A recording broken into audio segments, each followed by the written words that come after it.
Welcome everyone for this webinar on approaches for transitioning from geometric network to utility network. In this webinar, we will be looking on the overview of utility network model. We'll discuss about solution templates and how they can be helpful for us for your starting point in the journey of transitioning to the utility network, and discuss on general steps for migration. We'll also talk about the asset package and the importance of asset package for the data migration, and then discuss upon the migration tools which are available. ArcGIS is a complete GIS for utilities and telecom. It provides three key systems like the system of records, system of engagement, system of insights. The utility industries are now looking GIS as the system of records to view their asset information and location. And ArcGIS Desktop acts as system of records, providing data modeling capabilities, robust tools to create, update, and manage your network elements. And with the introduction of new utility network data model, we have incorporated new advanced capabilities to the system of records for handling your complex networks. System of engagement provides tools and functionalities where you can disseminate your data across the organization to all the relevant stakeholders. It also provides various web mapping applications where you can start building your web applications with drag and drop out of the box tools, and dashboards that can track real-time events and key performance indicators, which can be used for collaborating and disseminating your data. System of Insights provides tools that can bring out more insights from the data that is available in your system of records and engagement. It provides insights on the information coming from other systems like IoT sensors, operational systems like SCADA, AMS, and ADMS. ArcGIS Utility Network provides you the capability of modeling complex utility networks. It addresses three key aspects where you can model your data as close as possible to the real world.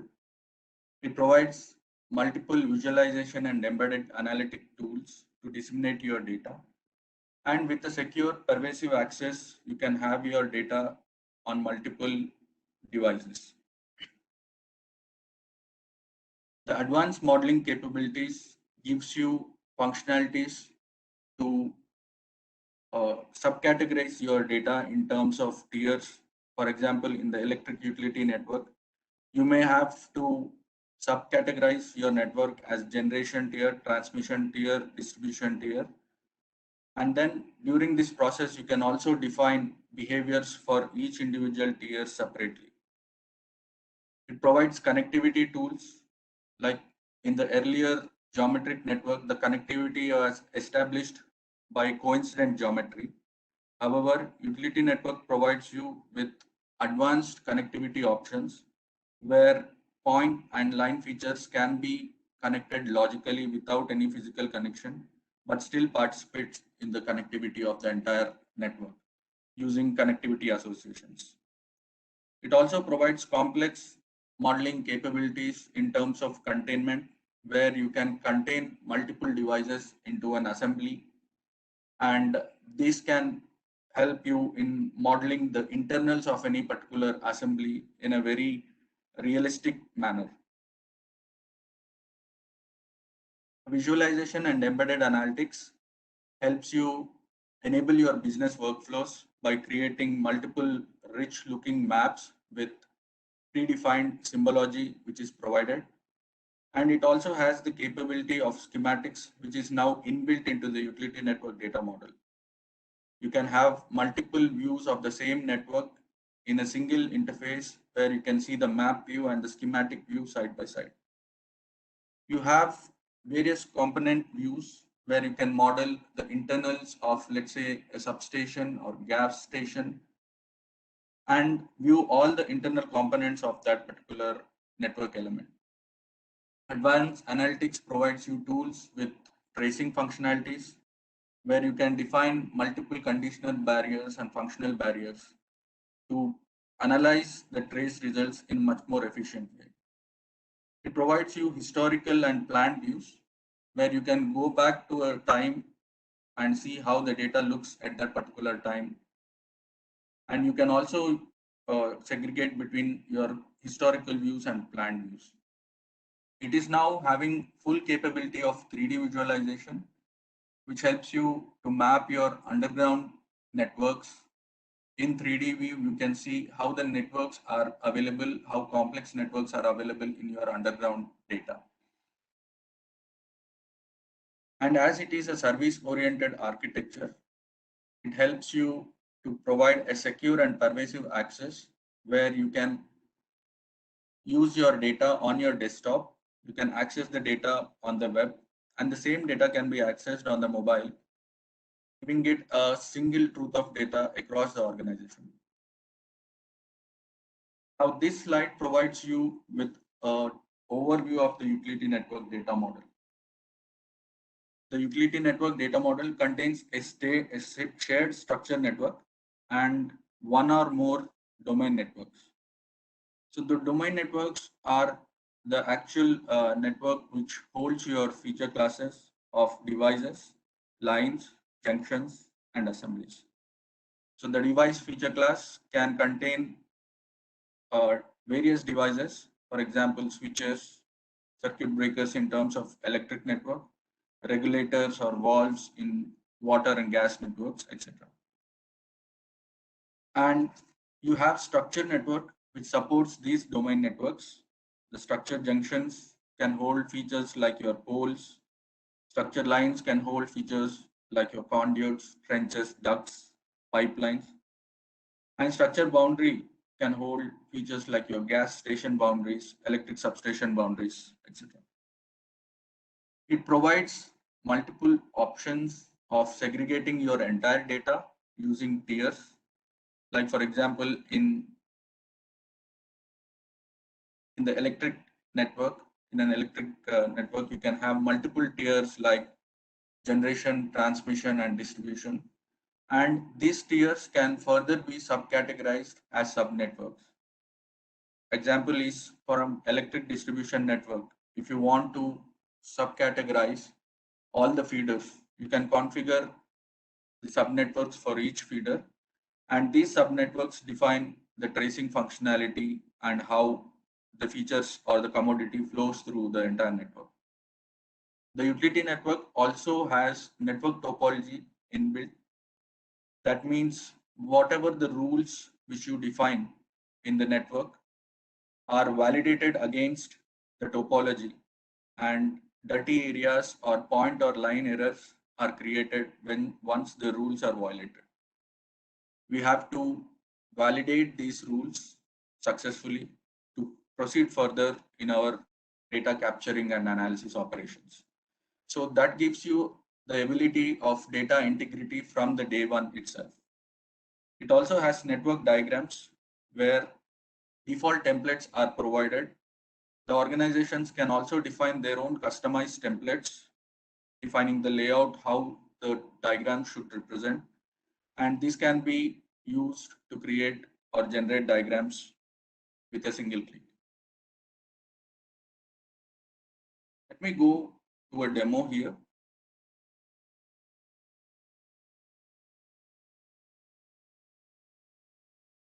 This is the utility network data model which I've added into my map. I'm using Arc Pro here, and let me try to open the network properties of the utility network. You can see in the properties of the utility network layer, we have the network and topology enabled. It provides structure networks and domain networks. Let me open the domain network for you. In the domain network, we have electric devices, junctions, lines, assemblies, and non-spatial objects which can be held in the junction object and junction edge tables. You can see this has been configured using multiple tiers. Tier for electric generation station, tier for electric transmission, sub-transmission, electric distribution station, and electric distribution tier. Here, the tier defines how or what are the valid network elements which can be used or participated in this tier. That can be defined using define subnetwork definition tool. Here you can see these are all the valid subnetwork controllers which are part of the distribution tier. And these subnetwork controllers will be the starting point of your subnetwork. You can also see what are the valid features or valid devices or junctions that can participate here in this particular tier. Lines, the valid lines that can participate in this particular tier. As this is a distribution tier, you can see medium voltage conductors and connectors, as well as low voltage conductors and connectors are participating in this particular tier. And when we go to the transmission tier, there we can define only high voltage connectors or conductors can be valid line objects for that particular tier. Let me show you the rules.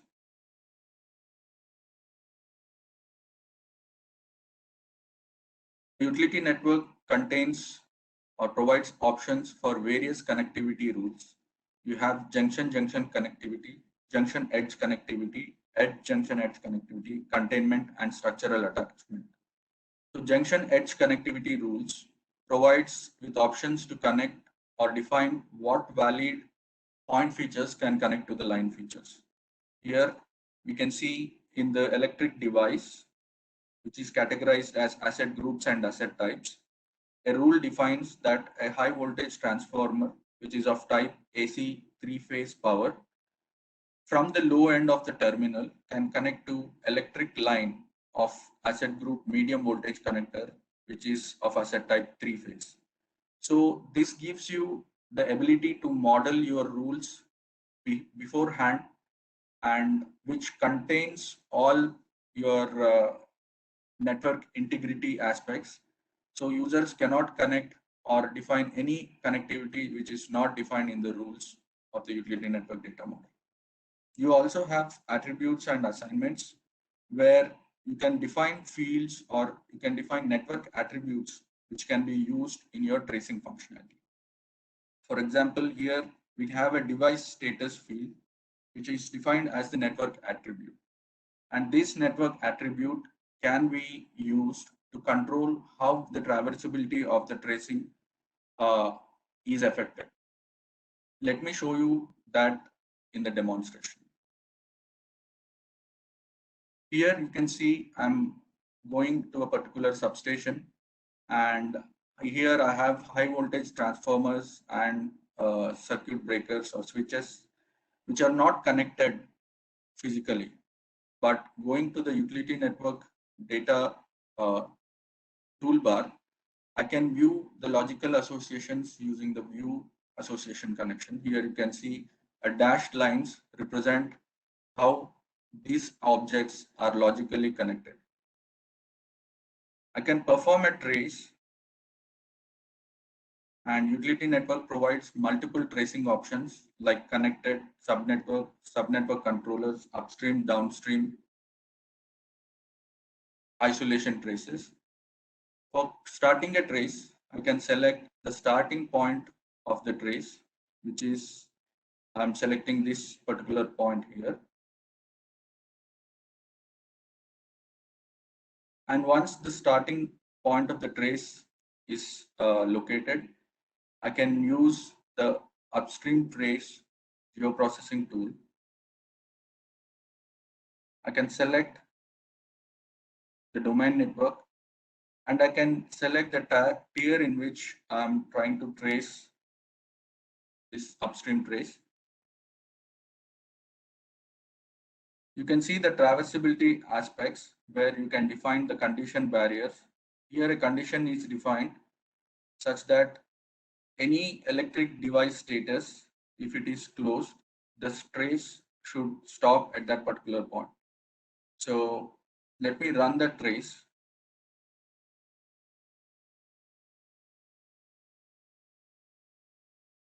And all these operations are directly happening through a service endpoint. In the network properties, we have seen that the source of the entire data is coming from a service which is available in your ArcGIS enterprise. Now it has traced me till the upstream to the substation. The same way, it allows us to trace multiple options like downstream trace, connected trace, subnetwork trace, etc. I can find all the subnetworks which are categorized here, which are configured, and using the find subnetwork option here, you can right click and trace the entire subnetwork,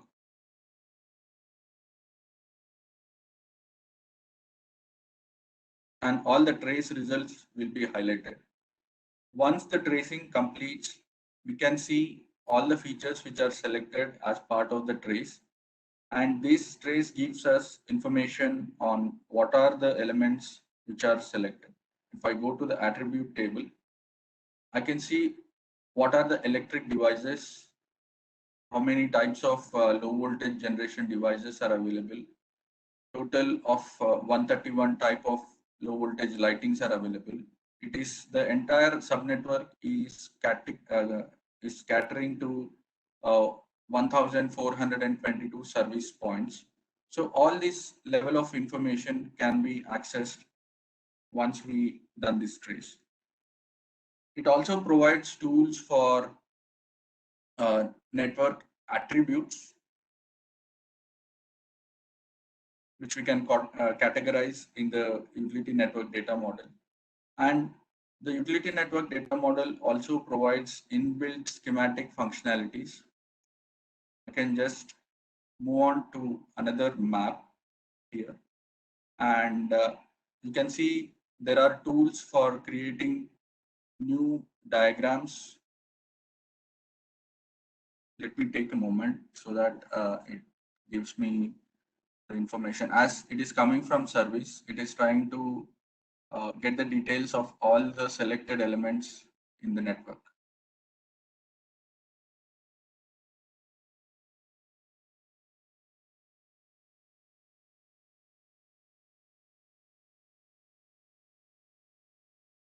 While this processes the data, I'll like to move on to the next portion of the slides, and I'll show you the network diagram capability after this. So let me now move on to the migration approaches and talk about the general steps for migration. So this migration general steps starts with schema modeling, where you have to model your target utility network. You have to define your asset groups, asset types, and also the domains which are involved. You can categorize the rules and define those rules.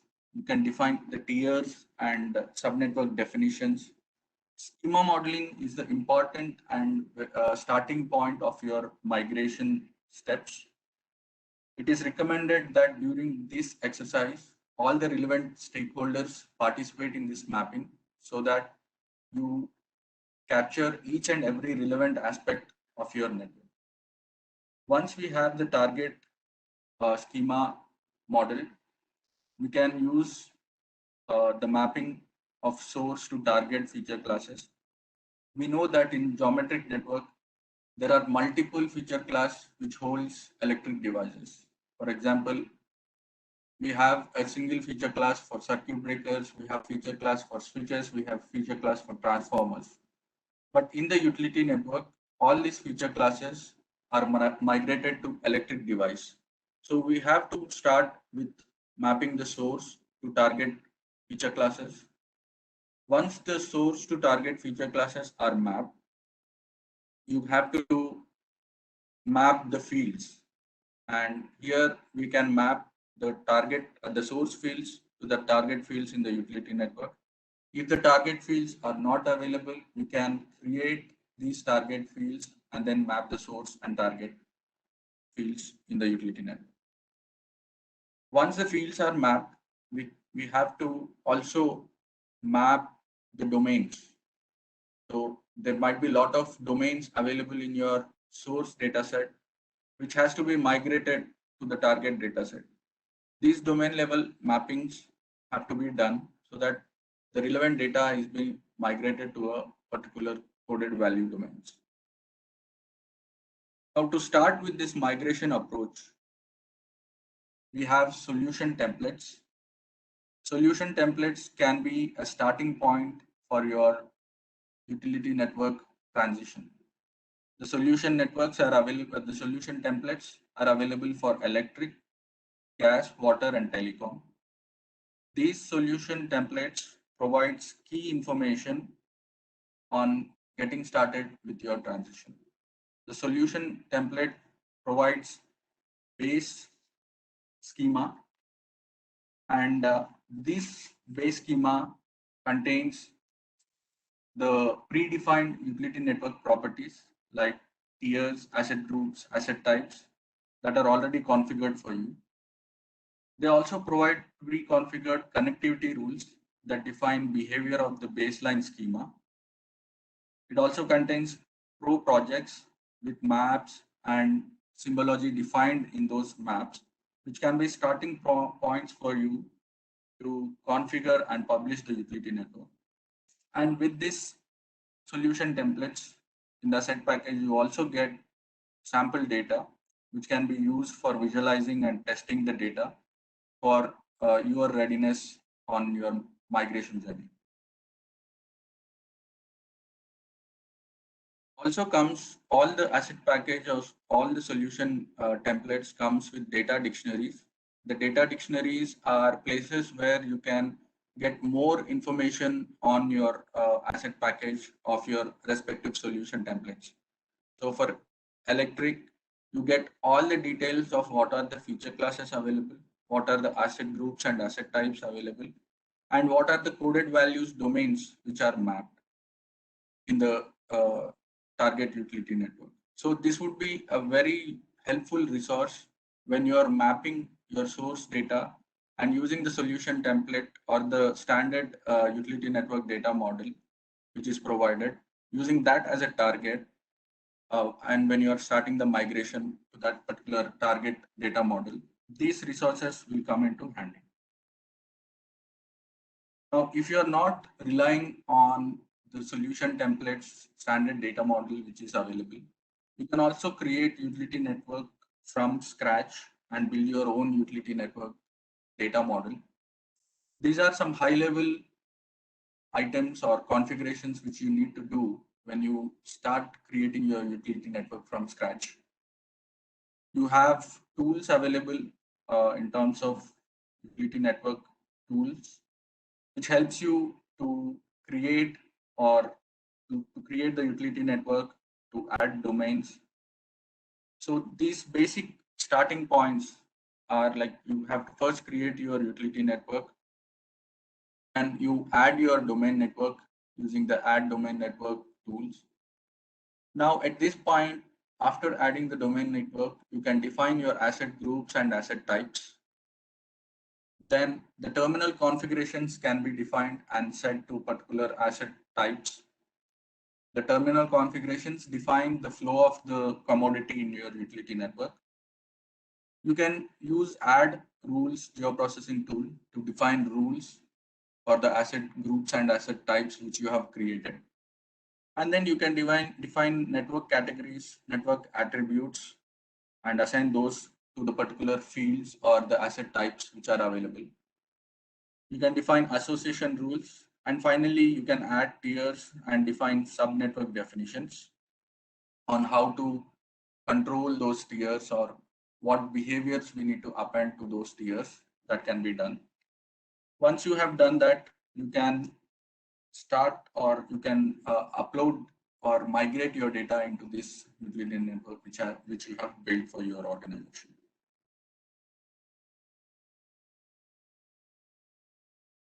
Let me go to the demonstration part.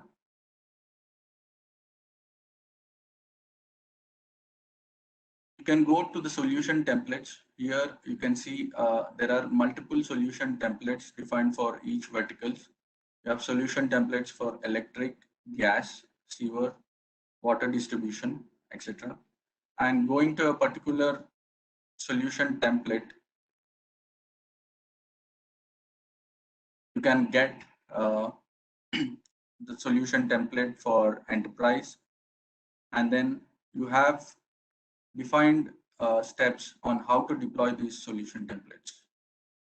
So you have, from the share option, you can go to ArcGIS solution add-in, which you can install, and you can get multiple tasks where you can deploy any particular ArcGIS solution.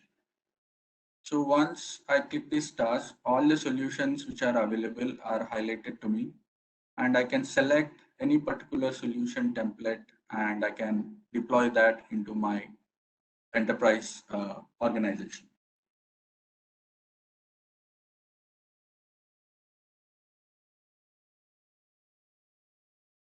So when you deploy your solution template and you can download that onto your local system, what you will be receiving in that is you'll get data dictionaries, you'll get the databases like the asset package and a pre-configured utility network data model in a file geodatabase, which you can use in ArcGIS Pro to understand how things are configured in the utility network data model for that solution. You also get styles, predefined style files, which you can use while creating your maps and publishing those maps onto your enterprise system. You also get asset pro packages or pro project files, which you can open and use them as a ready-made configuration maps, which helps you get started in publishing them onto your enterprise. Let me now show you how we can create a new utility network. Here in the catalog, I have a data file geodatabase which is available. In the file geodatabase, I have a feature data set, and I also defined my service area for this entire service which I'm going to have. Now, using the create utility network, you can create your utility network. You can give your input feature data set as the starting as the data set for the tool. So here I'm giving the utility data feature data set as my input feature data set, and I can define the utility network name. So I'll define it as electric, and I can have the service territory feature class.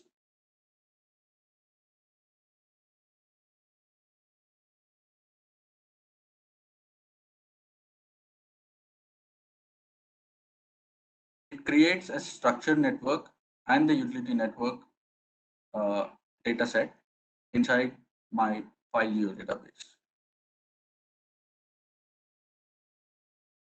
See, the structured network has been created with 3 feature classes holding structure junctions, lines, and structure boundary.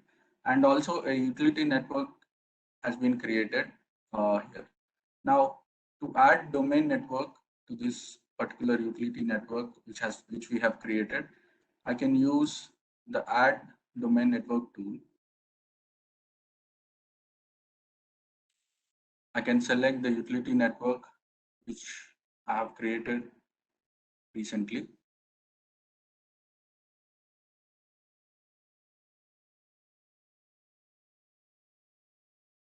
Find the domain network name. Now I can define the tier definition. This helps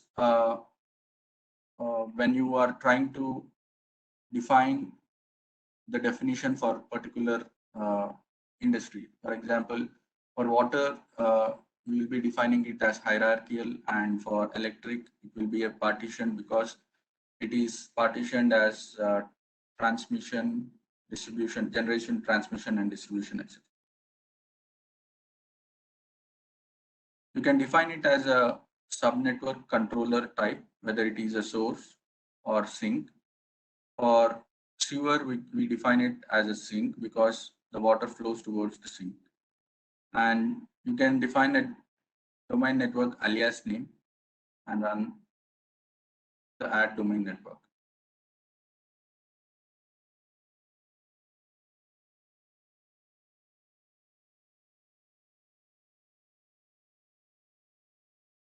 You can see a domain network has been created with 5 feature classes to hold your device, junction, assembly line, and the subnet line feature class is considered as a logical feature class which is internally maintained by the system.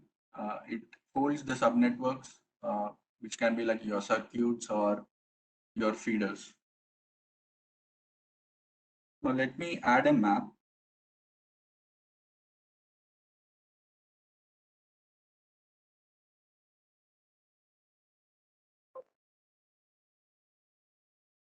And add this new utility network which I have created. So once I add it, it asks me if I want to add all the feature classes that are participating in the electric network.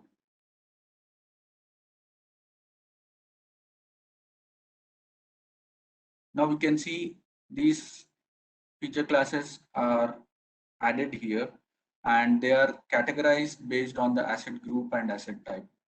Let me just open the attribute table of the electric device, and you can see the asset group and asset types are the major and minor classifications which are all automatically applied. And using the subtypes and domains, you can define new asset groups and asset types. So I can go to the data, and by going to the subtypes, I can use the create or manage subtypes and define my subtype here or the asset group. So for example, here I'm defining, say for the electric, I'm defining different devices here.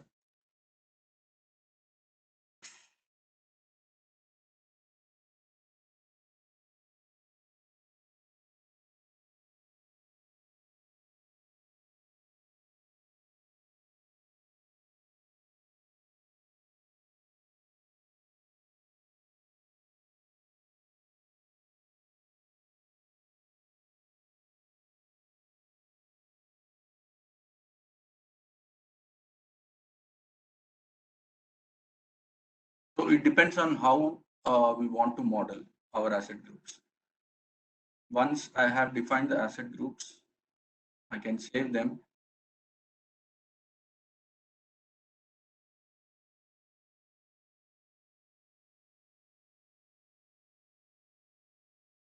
And these asset groups are now available.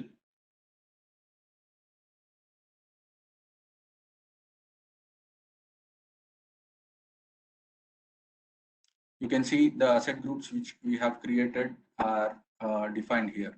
Now, once we define these asset groups, we can also define the subcategories of transformers by adding a domain.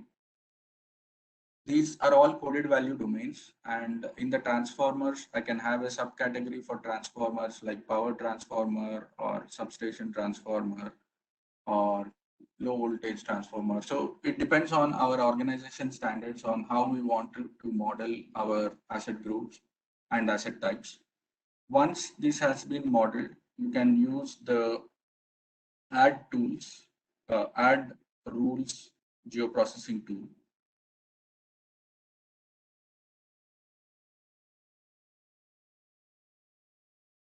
Where you can define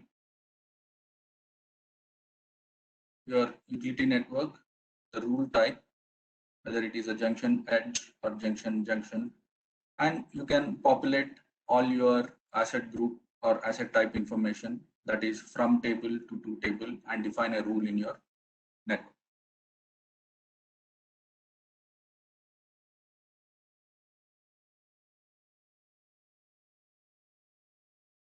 So this is how, if you wanted to start your journey from scratch, and if you want to create your utility network and define asset groups, asset types, and rules, you can do it by using these methods, and all the geoprocessing tools are available in the UN tools, which you can leverage them for creating your utility network data model. Now let me go back to my presentation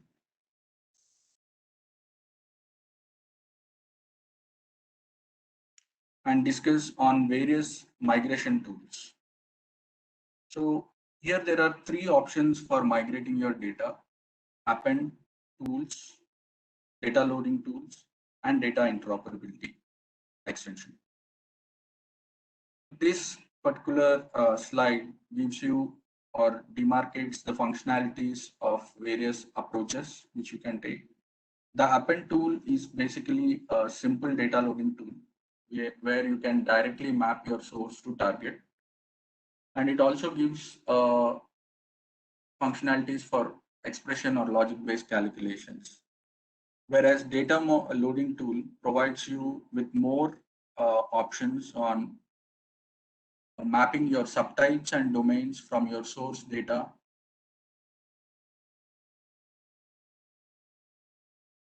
The mapping sheets also supports, like, because data migration is an iterative process, and you need to do these iterations till you get your appropriate results.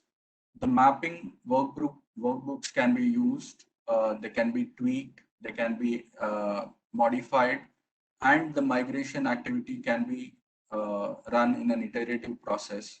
That flexibility is available using data model loading tools.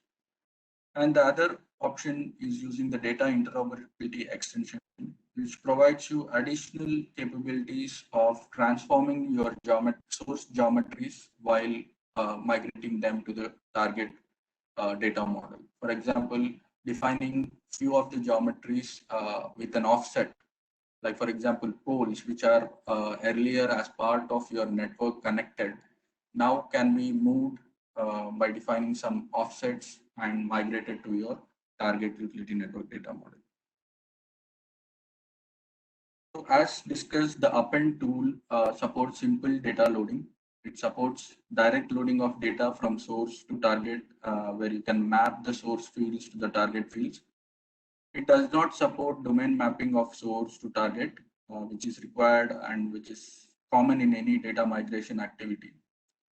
So when do you choose append? You choose it for simple migrations where data translation is not required, where you can directly map your source data to the target uh, feature classes, and you can define the field mappings. And data loading tools support data translation. In a way, they extend the append geoprocessing tool. The tools depend on mapping workbooks that allows transformations and control how the data is migrated.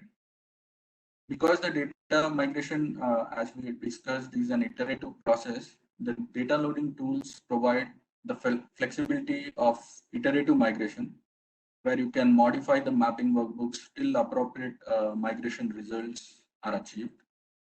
Now, these are the prerequisites for using data loading tools.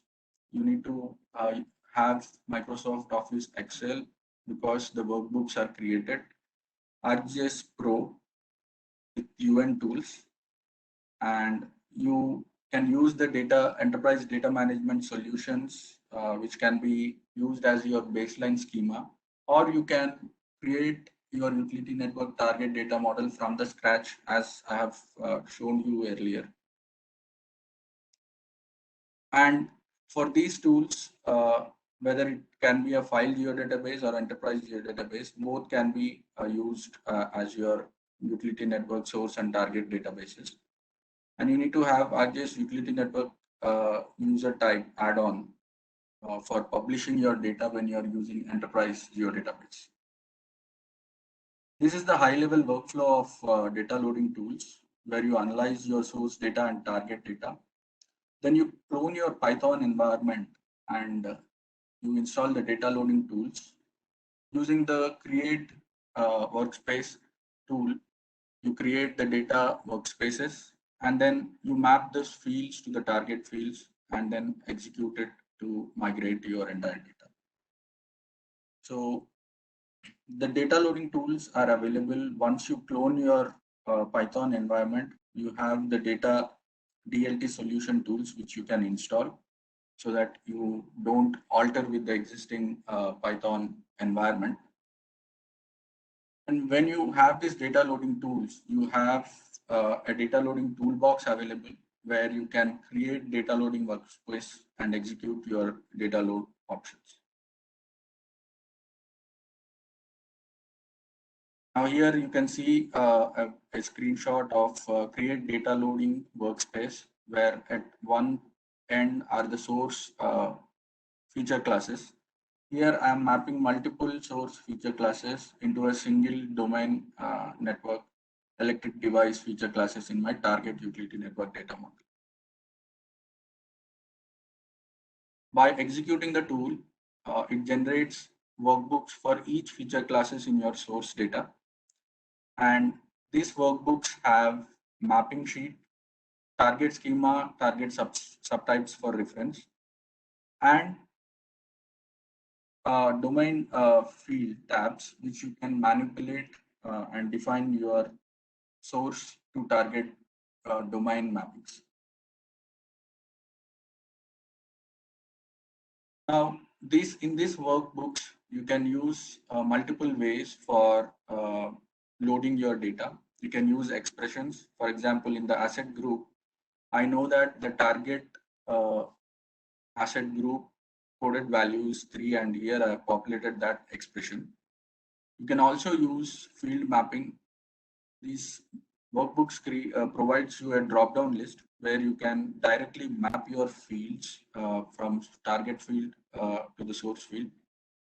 And you can also use lookup values where you can map your coded domains to the existing domains in your target data model.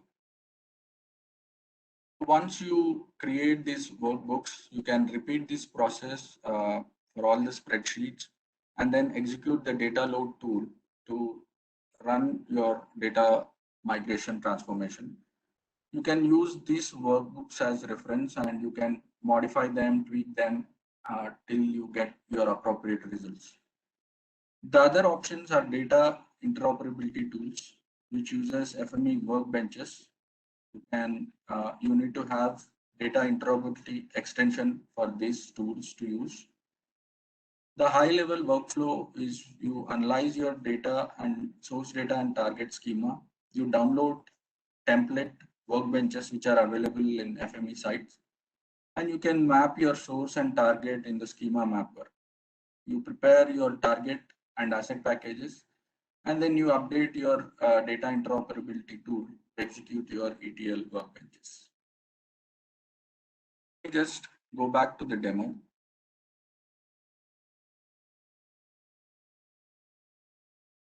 Before starting the exercise of migration, we have to have a fair bit of knowledge of what is available in our source data.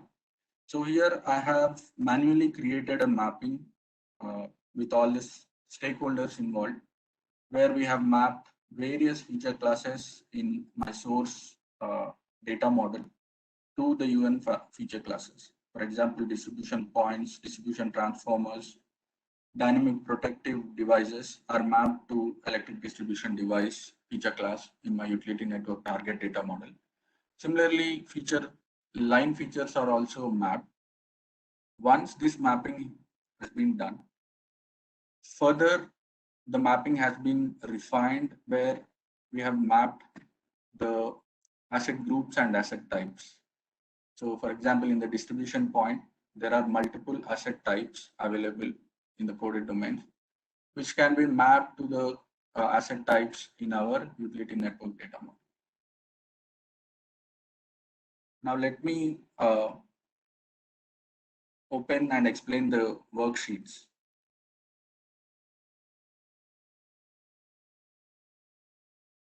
I'll close this and using the create data loading workspace. Here you can define the source.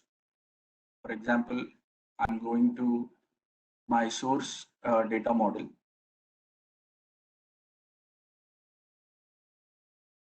I can have the source data. I can select my source feature classes, for example, distribution point and distribution transformer. And I can define my target feature class in my target utility network.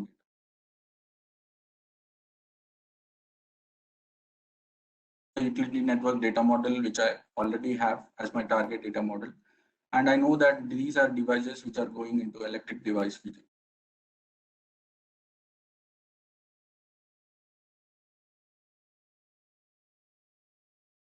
Once I define my source and target mapping, I can specify an output folder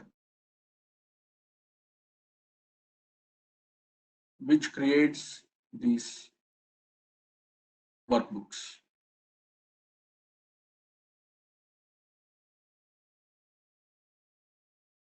So let me go to my output folder.